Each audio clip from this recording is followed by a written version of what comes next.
جمعہ خطبہ اردو میں ضرور سنیں۔ السلام علیکم ورحمۃ اللہ وبرکاتہ۔ ان الحمد للہ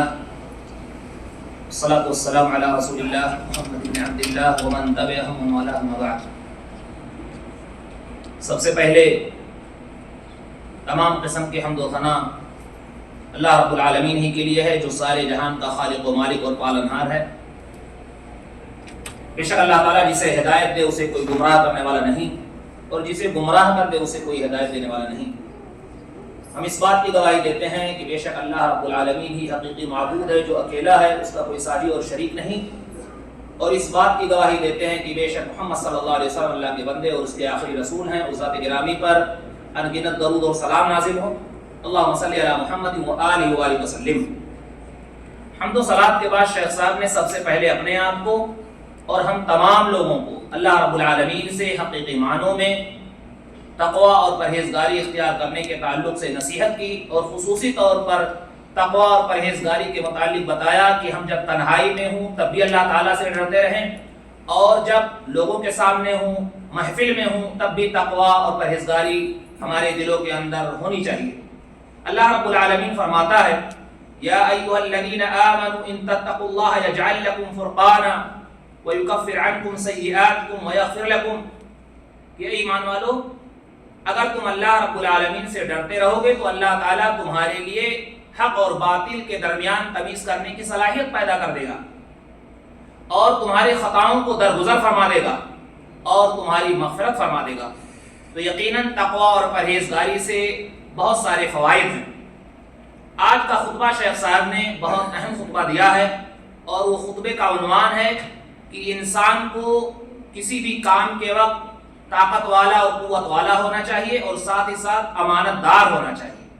یعنی یہ دونوں صفتیں جو ہے ہر اس کام کرنے والے کے اندر ہونی چاہیے کہ آدمی طاقتور ہو، قوت والا ہو، اور ساتھ ہی ساتھ امانت دار ہو، یعنی خیانت کرنے والا نہ ہو۔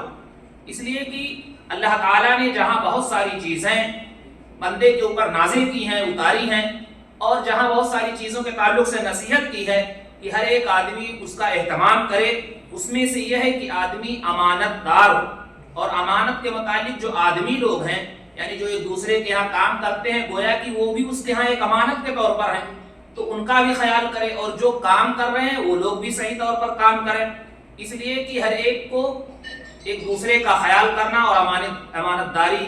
کرنا اور اس کا اہتمام کرنا سخت ضروری ہے، کیونکہ اللہ تعالیٰ فرماتا ہے ان اللہ یأمرکم ان تؤدوا الامانات الی اہلھا، کہ بے شک اللہ تمہیں یہ حکم دیتا ہے کہ امانتوں کو جو اس کے مستحق ہیں ان تک پہنچاؤ۔ تو امانت پہنچانا، امانت داری کرنا، رکھنا، امانت کے تعلق سے ایک دوسرے سے امانت داری کرنا یہ بہت سخت ضروری ہے۔ اسی لیے میرے بھائیوں، امانت کی اہمیت اس قدر زیادہ ہو جاتی ہے کہ اللہ تعالیٰ نے جب یہ امانت کا بوجھ آسمانوں، زمینوں اور پہاڑوں پر لادا تو انہیں نے اسے لادنے سے، اٹھانے سے انکار کر دیا، کیونکہ امانت بہت بڑی ذمہ داری ہے، لیکن انسان نے اسے اٹھا لیا اور پھر امانت میں خیانت کرنے لگا۔ اللہ تعالیٰ نے قرآن میں فرمایا اِنَّا عَرَضْنَا الْأَمَانَةَ عَلَى السَّمَاوَاتِ وَالْأَرْضِ وَالْجِبَالِ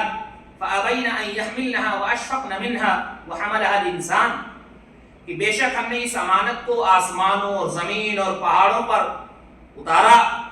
پیش کیا کہ یہ لوگ اسے لادیں، اس کا بوجھ اٹھائیں، تو ان سب نے انکار کر دیا۔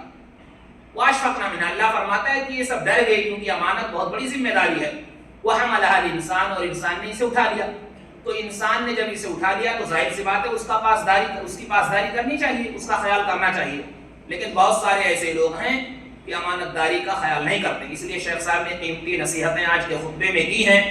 کہ ہمیں چاہیے جب ہم کام کریں، نوکری جہاں کرتے ہیں وہاں پر امانت داری کا ثبوت دیں، خیال کریں، اس لیے کہ جو ذمہ داری دی گئی ہے اس میں ہر آدمی کو امین ہونا چاہیے، صادق ہونا چاہیے، نہ ہو کہ وہ خائن ہو، خیانت کرے۔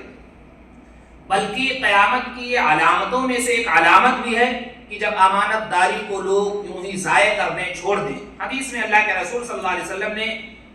فرمایا، جیسا کہ عبداللہ بن مسعود رضی اللہ تعالیٰ عنہ فرماتے ہیں کہ نبی صلی اللہ علیہ وسلم نے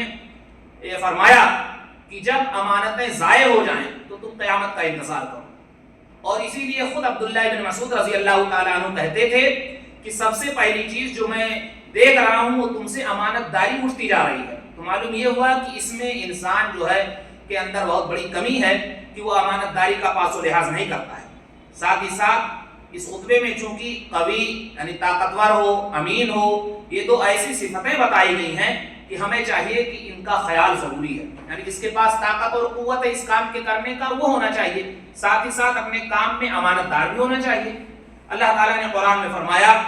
ان خیر من استاجرت القوی الامین، کہ بے شک سب سے بہتر مزدور وہ ہے یعنی جو اپنے کام کو محنت سے کرے، جو قوی ہو اور امین ہو یعنی طاقت والا ہو اور امانت دار ہو. اسی لیے یوسف علیہ السلام نے اللہ تعالیٰ سے، جب اللہ تعالیٰ نے انہیں موقع دیا عزیز مصر کے پاس گئے، پھر انہوں نے ایک تمنا کی، عزیز مصر سے یہ کہا اجعلنی علی خزائن الارض انی حفیظ علیم، کہ مجھے اس زمین کا نائب بنا دو. چونکہ سوکھا اور قحط سالی ہوئی تھی تو یہ اس پر امین تھے، اس لیے انہوں نے کہا کہ مجھے اگر زمین کا نائب بنا دو تو میں اپنی ذمہ داری صحیح سے ادا کروں گا، اس لیے کہ میں جانتا بھی ہوں اور امانت دار بھی ہوں. تو کسی بھی کام کرنے کے لیے امانت داری بہت سخت ضروری ہے. اس لیے علامہ سعدی رحمۃ اللہ علیہ فرماتے ہیں کہ ان آیتوں کو اگر ہم غور سے پڑھیں تو اس میں پتہ چلتا ہے کہ قوت اور امانت یہ بہت ہی زیادہ ضروری ہے، کیونکہ اسی کے ذریعے سے انسان کے اندر فقہ، قوت، ہمت، طاقت، یہ تمام کی تمام چیزیں پیدا ہوتی ہیں. لہٰذا ہمیں چاہیے کہ ان دونوں صفتوں کو اپنے اندر متصف کریں، یعنی اپنے اندر ان صفات کو پیدا کریں. بہرحال ساتھ ہی ساتھ ہمیں چاہیے کہ حلال مال تلاش کریں، حرام کے قریب نہ جائیں. اس لیے کہ انسان جب حرام مال کمانے کی کوشش کرتا ہے تو معصیت اور گناہ میں پڑ جاتا ہے. اس لیے اگر ہم اللہ پر بھروسہ کر کے حلال مال تلاش کریں گے تو انشاءاللہ اللہ تعالی ہمارے لیے راستے بھی پیدا کرے گا. اللہ فرماتا ہے وَمَن يَتَّقِ اللَّهَ يَجْعَل لَّهُ مَخْرَجًا وَيَرْزُقْهُ مِنْ حَيْثُ لَا يَحْتَسِبُ، جو اللہ سے ڈرتے ہیں اللہ اس کے لیے راستے نکال دیتا ہے اور ایسے طریقے سے روزی دیتا ہے کہ وہ گمان بھی نہیں کر سکتا. تو اگر ہم اللہ پر بھروسہ کریں گے تو اللہ تعالیٰ روزی کا ذمہ دار ہے، ایسی جگہ سے روزی دے گا کہ سوچ بھی نہیں سکتے ہیں. برخلاف اس کے جو حرام طریقے سے مال کماتے ہیں وہ لوگ گنہگار بھی ہوتے ہیں اور ان کے لیے جہنم کا عذاب بھی ہے اور جہنم میں وہ لوگ داخل ہوں گے. جیسا کہ مشہور حدیث ہے کہ اللہ کے رسول صلی اللہ علیہ وسلم نے فرمایا ان رجالا یتخوضون فی مال اللہ بغیر حق فلہم النار یوم القیامہ، یہ بہت سارے لوگ ایسے ہیں جو ناحق طور پر اللہ کے مال کو کھا لیتے ہیں، تو ایسے لوگوں کے لیے قیامت کے دن جہنم ہے. بہت سارے لوگ جیسے ذمہ دار بنائے گئے لوگوں کی امانتوں کے، وقف کے، دوسرے جائیدادوں کے، یتیموں کے مال وغیرہ کے، پھر وہ مال کو کھا جاتے ہیں اور یہ نہیں سوچتے کہ اللہ تعالیٰ نے اسے یہ ذمہ داری دی ہے تو اس کو لوگوں تک پہنچایا جائے. لیکن وہ ناحق یوں ہی کھاتے چلے جاتے ہیں، وہ سمجھتے ہیں کہ ان کا مال ہے. تو یہ امانت میں خیانت ہے اور قیامت کے دن میرے بھائیوں اللہ رب العالمین اسے جہنم کے عذاب میں ڈال دے گا، یعنی آگ کے عذاب میں ڈال دے گا اور اس سے بچ نہیں سکتے ہیں. اسی لیے جو ہم مال کمائیں کھائیں اس کے تعلق سے جانے کہ یہ صحیح ہے یا غلط ہے، حلال ہے یا حرام ہے، بلکہ قیامت کے دن جو بہت سارے 5 سوالات ہوں گے اس میں سے ایک سوال یہ بھی ہے عن مالی من این اکتسبہ وفیما انفقہ، کہ وہ مال اس نے کہاں سے کمایا اور پھر اسے کہاں خرچ کیا. ایک تو یہ ہے کہ ہم کماتے ہیں تو کمانا بھی حلال جگہ سے اور خرچ بھی کرنا ہے حلال جگہ پر. یہ نہیں کہ جہاں مرضی ہم چاہے جہاں اس طرح سے خرچ کریں، شرک کے اڈوں پر خرچ کریں، لوگوں کے لڑانے میں خرچ کریں، نہیں، اس پیسے کو بھی حلال جگہ پر اللہ نے جہاں ہمیں حکم دیا وہیں جگہوں پر خرچ کریں اور حرام جگہوں پر ہرگز نہ خرچ کریں. ساتھ ہی ساتھ حلال مال کمائیں.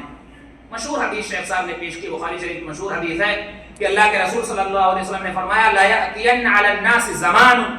لا یبالی المرء بما اخذ المال ام من حلال ام من حرام، کہ لوگوں پر ایک ایسا دور آئے گا کہ وہ اس بات کی پرواہ ہی نہیں کریں گے، بس مال ہی جمع کرنا ان کا ہدف ہو جائے گا، پیسہ ہی جمع کریں گے، اکٹھا کریں گے، یہ اس کی پرواہ ان کو نہیں ہوگی کہ آیا یہ مال حلال ہے یا حرام ہے، بس پیسہ ہی ہونا چاہیے. میرے بھائیوں یہ قیامت کی علامتوں میں سے ایک علامت ہے اور موجودہ وقت میں آپ کہہ سکتے ہیں بس پیسے ہی کی ہر ایک کو فکر ہے، نہ حلال کی تمیز ہے نہ حرام کی تمیز ہے، بس پیسہ ہی جمع کرنا. ایسا لگتا ہے زندگی کا ایک یہی مقصد ہو گیا ہے، جبکہ یہ دنیا فانی ہے اور آئے دن دیکھتے ہیں کہ بہت سارے لوگ اس طرح سے دنیا سے چلے جاتے ہیں اور خالی ہاتھ جاتے ہیں. لہٰذا ہمیں چاہیے کہ حلال مال کمائیں اور اچھے سے کمائیں اور امانت داری کے ساتھ اپنائیں، کیونکہ امانت داری بہت ضروری ہے. اگر آپ کے ساتھ کوئی خیانت کر بھی دے تب بھی اس کے ساتھ خیانت نہیں کرنا ہے. مشہور حدیث اللہ کے رسول صلی اللہ علیہ وسلم نے فرمایا ادِ الامانۃ الی من ائتمنک ولا تخن من خانک، کہ تم امانت کو ادا کرو جس کے پاس تمہاری امانت دی گئی ہے، جو تمہیں امانت داری کے ساتھ تمہیں کوئی چیز دیتا ہے، اور اس کے ساتھ بھی خیانت نہ کرو جو تمہارے ساتھ خیانت کرتے، یعنی جو امانت دار ہے اس کے ساتھ تو امانت داری کرو، جو خیانت کر رہا ہے اس کے ساتھ بھی امانت داری کرو۔ ایسا نہیں ہے کہ اس نے خیانت کیا تو آپ بھی خیانت کرو، نا، وہ اپنا گناہ پائے گا، آپ امانت داری کا ثبوت دیں۔ تو سب کے سب یہ ذمہ دار ہیں، اور ہمیں چاہیے کہ ہم کوئی بھی کام کریں تو متقن ہو کر، اچھے سے جان کر کے صحیح طریقے سے کریں۔ شیخ صاحب نے اس کی خصوصی طور پر نصیحت کی۔ میرے بھائیوں، ایک مشہور حدیث شیخ صاحب نے پیش کی کہ ان اللہ طیب لا یقبل الا طیبا، کہ بے شک اللہ تعالیٰ پاک ہے اور پاکیزگی ہی کو پسند کرتا ہے۔ اس لیے ہمیں چاہیے کہ ہم پاک مال خرچ کریں، حلال مال کمائیں، حلال مال خرچ کریں، اور اگر ہم نے غلطی کے طور پر کوئی چیز لے لی ہے تو اس کا گناہ اس حدیث سے پتہ چلتا ہے۔ شیخ صاحب نے ذکر کیا ہے کہ ایک صحابی کا انتقال ہو گیا تو لوگوں نے کہا کہ وہ تو جنتی ہیں، کیونکہ وہ جنگ میں بھی لڑے تھے، نبی کریم صلی اللہ علیہ وسلم کے ساتھ تھے۔ تو نبی صلی اللہ علیہ وسلم کو جب خبر ملی تو آپ نے فرمایا کہ انہوں نے ایک کپڑا جو مال غنیمت کے تقسیم ہونے کے پہلے معمولی کپڑا تھا جو رکھ لیا تھا، اس کے ناطے انہیں عذاب دیا جا رہا ہے۔ محدثین نے، علماء کرام نے اس کی تشریح کی ہے کہ وہ کپڑا بذات خود آگ بوگ بن گیا عذاب کی شکل میں، یا اس کی وجہ سے انہیں عذاب دیا جا رہا ہے۔ آج بہت سارے لوگ ہیں جو بہت سارے مال ہوتے ہیں، خاموشی سے اسے رکھ لیتے ہیں، جبکہ اس میں سب کا حق ہے،